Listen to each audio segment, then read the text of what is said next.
Class 10th वाक्य भेद देखेंगे हम। वाक्य भेद क्या, रचना के आधार पर। ठीक है, शब्दों का अपना कोई अर्थ नहीं होता, लेकिन क्या होता है जब इनको हम अपनी बात को समझाने के लिए, कहने के लिए जब इनको क्रमबद्ध तरीके से बोलते हैं, कहते हैं, तो वही वाक्य की रचना होती है। परिभाषा देखेंगे। वाक्य शब्दों पदों का अव्यवस्थित समूह है जिसमें पूर्ण अर्थ देने की क्षमता होती है। ठीक है, वाक्य का भेद दो आधारों पर किया जाता है, अर्थ के आधार पर और रचना के आधार पर। अर्थ के आधार पर वाक्य भेद आपने पिछली कक्षा में पढ़ा था।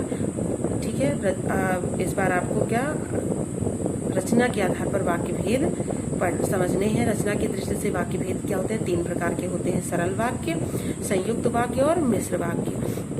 सरल वाक्य क्या होता है, जिस वाक्य में एक ही क्रिया होती है उसे सरल वाक्य कहते हैं। ठीक है, संयुक्त वाक्य क्या होता है, 2 या 2 से अधिक सरल वाक्य होते हैं तो वो संयुक्त वाक्य होता है। जिसमें 2 या 2 से अधिक सरल वाक्य हो उसे संयुक्त वाक्य कहते हैं, मतलब वहाँ संयुक्त वाक्य होता है। मिश्र वाक्य जो होता है, एक मुख्य उपवाक्य होता है और एक या अधिक गौड़ या आश्रित उपवाक्य होते हैं। ठीक है, एक मुख्य वाक्य होता है और एक या एक से अधिक गौड़ या आश्रित उपवाक्य होते हैं। मतलब 2 चीजें जो है, एक उपवाक्य हो और दूसरा उस पे आश्रित हो, जुड़ा हुआ हो, तो वो संयुक्त वाक्य होता है। आपको ये सरल वाक्य, संयुक्त वाक्य और मिश्र वाक्य बहुत अच्छे से समझने हैं, क्योंकि आपका जब पेपर होता है तो उसमें आपको ज्यादा जो वाक्य दिए रहते हैं और आपको बताना रहता है कि ये सरल वाक्य है कि संयुक्त वाक्य है कि आपका मिश्र वाक्य है।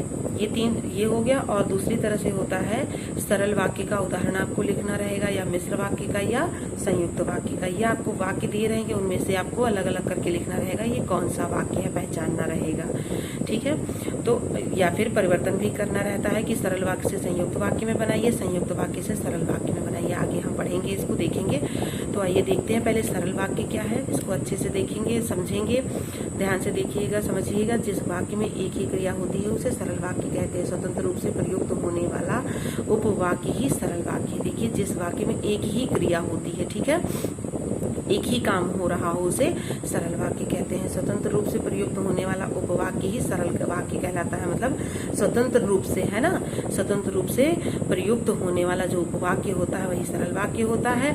इसमें अधिकतर क्या होता है, अकर्मक क्रिया वाले वाक्य होते हैं, क्योंकि इसमें कर्ता एक ही होता है, एक ही कर्ता होता है। जब अकर्मक क्रिया होती है तो कर्ता क्या होता है, एक ही होता है। सकर्मक क्रिया वाले वाक्य में कर्ता और कर्म दोनों होते हैं। जैसे रवि हंसता है, देखिए अकर्मक क्रिया है। राजेश बीमार है, ये अकर्मक क्रिया है। पुलिस ने चोर को पीटा, ये सकर्मक क्रिया है। माताजी ने गीता को एक साड़ी दी, ये भी सकर्मक क्रिया है।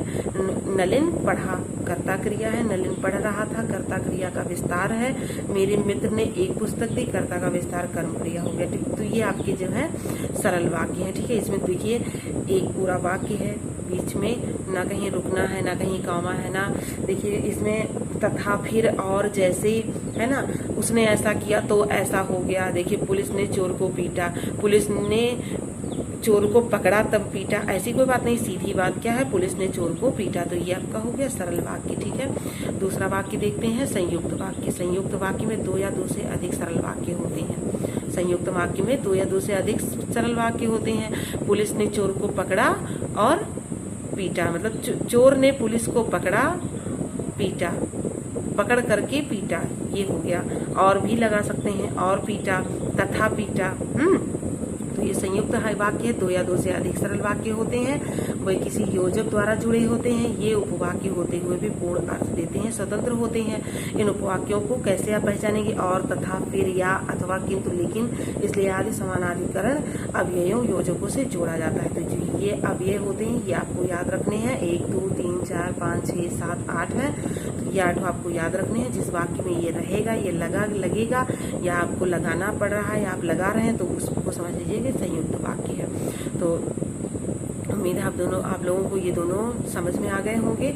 आइए हम तीसरा देखते हैं कि क्या है। तीसरा जो है वो आपका है,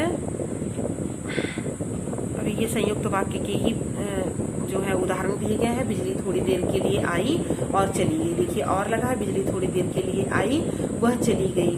और योजक, ठीक है, और जो है योजक हो गया। आप चाय पियेंगे या कॉफी, ये या योजक हो गया। ऐसे ही सारे हैं, ये आपको पढ़ना है ध्यान से। और आपको अपने तरफ से कम 10-10 वाक्य संयुक्त वाक्य के बनाने हैं। अब देखते हैं वो सरल वाक्य के बनाने हैं, संयुक्त वाक्य के बनाने हैं, दोनों के संयुक्त वाक्य के अन्य उदाहरण। यात्री बैठ गया और बस चल पड़ी, ये सारे उदाहरण आपको पढ़ने हैं। फिर अगला देखते हैं क्या है, मिश्र वाक्य है। मिश्र वाक्य में एक मुख्य उपवाक्य होता है।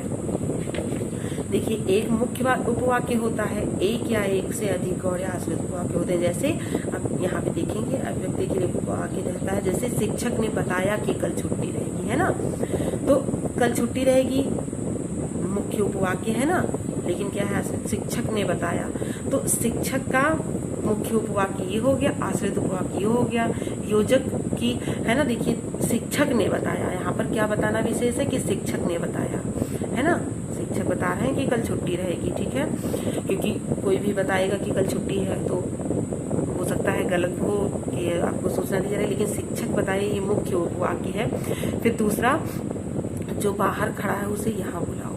तो देखिए, जो बाहर खड़ा है, किसको बुलाना है, जो बाहर खड़ा है, किसी को भी नहीं बुलाना है कि चाहे जिसको बुला लेना, जो बाहर खड़ा है। तो ये आश्रित उपवाक्य है और ये मुख्य उपवाक्य है, ठीक है, उसे यहाँ बुलाओ। मिश्र उपवाक्य में आश्रित उपवाक्य प्रायः की, जो, जहाँ, जिसने, जब आदि सामुच्चयबोधक अवयवों से जुड़े होते हैं। देखिए, आश्रित उपवाक्य 3 प्रकार के होते हैं, संज्ञा उपवाक्य, विशेषण उपवाक्य, क्रिया विशेषण उपवाक्य। जैसा कि आपको समझ में आ रहा हो, संज्ञा उपवाक्य संज्ञा से संबंधित, विशेषण से संबंधित और क्रिया विशेषण से संबंधित, ठीक है। आइए इनके बारे में आगे देखते हैं कि ये क्या है।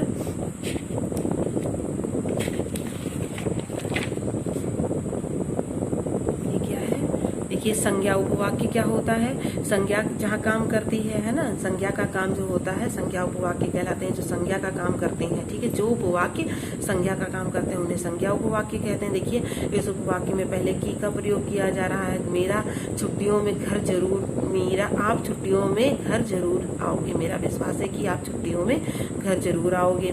तुम नहीं आओगे, मैं जानता था कि का लोभ, मैं जानता हूँ तुम ईमानदार हो। गुरुजी ने कहा कि आज छुट्टी रहेगी। मुख्य उपवाक्य, क्या प्रश्न करने पर जो उत्तर आता है वही संज्ञा उपवाक्य होती है। जैसे आप प्रश्न पूछोगे कि क्या, गुरुजी ने कहा कि आज छुट्टी रहेगी, है? क्या कहा, आज छुट्टी रहेगी, ठीक है, क्या कहा, आज छुट्टी रहेगी। तो ये क्या हो गया, क्या बता रहा है, वो संज्ञा उपवाक्य है, आज छुट्टी रहेगी।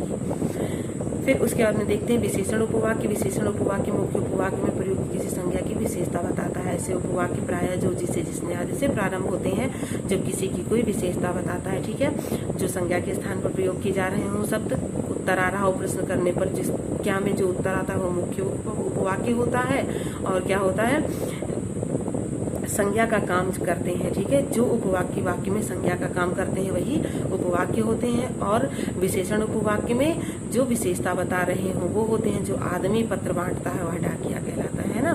फिर उसके बाद में आइए देखते हैं क्रिया विशेषण उपवाक्य। क्रिया विशेषण उपवाक्य में क्या होता है, जो उपवाक्य मुख्य उपवाक्य क्रिया की काल, रीत, स्थान आदि विशेषता को बताए, ठीक है, क्रिया विशेषण उपवाक्य कहते हैं। उपवाक्य मुख्य उपवाक्य की क्रिया, काल, रीति, स्थान, जहाँ जहाँ हम गए हमारा स्वागत हुआ, ठीक है। तो हमारा स्वागत कहाँ, जहाँ जहाँ हम गए। तो ये क्रिया काल, रीति, स्थान की विशेषता बता रहा है। जहाँ जहाँ हम गए वहाँ की विशेषता स्वागत हुआ, है ना। तो ऐसे ही आगे भी आपको देखने हैं, ठीक है। इसके बाद में फिर क्रिया विशेषण उपवाक्य के भेद। क्रिया विशेषण उपवाक्य के भेद क्या होगा, समय, कालवाचक। क्रिया विशेषण उपवाक्य, जब मैं दिल्ली में रहता था बहुत पढ़ता था, ठीक है। समय कालवाचक हो गया, क्रिया विशेषण के भेद, समय कालवाचक। स्थानवाची, ये नाम से ही आपको समझ में आ जाएंगे, विस्तार ज्यादा अधिक वो करने की जरूरत नहीं है इसमें, ना बताने की, और ना आपको भी इसमें बहुत ध्यान देना पड़ेगा, पढ़ करके केवल समझ में आ जाएगा। समय कालवाचक मतलब समय और काल जो बता रहे हो। स्थान क्रिया विशेषण उपवाक्य, जो स्थान के बारे में। फिर ऐसे ही आगे आपके रीतिवाचक रहेंगे, परिमाणवाचक रहेंगे, और कारणवाचक रहेंगे, शर्तवाचक रहेंगे, विरोधवाचक रहेंगे। ये आपको आगे पूरा पढ़ना है, और केवल पढ़ने से ही आपको जो समझ में आ जाएंगे। अगर नहीं समझ में आता है तो फिर आपको आगे बताया जाएगा। सरल वाक्य, मिश्र वाक्य और संयुक्त वाक्य 10-10 वाक्य आपको लिखने हैं। फिर उन वाक्यों को सरल से संयुक्त में करना है, संयुक्त से सरल में मिश्र में करना है। जो मिश्र में आपने लिखे होंगे उनको संयुक्त में और मिश्र में करना है। जो सरल मतलब ऐसे ही जो जिसमें है बदल करके एक का जो 2 इधर है उनमें करना है, और इनका इनमें करना है, इनका इनमें करना है। ठीक है, और ये आपका होमवर्क कंप्लीट होना चाहिए जो भी इससे रिलेटेड दिया जा रहा है, और उम्मीद है आप लोग कर लेंगे अच्छे से।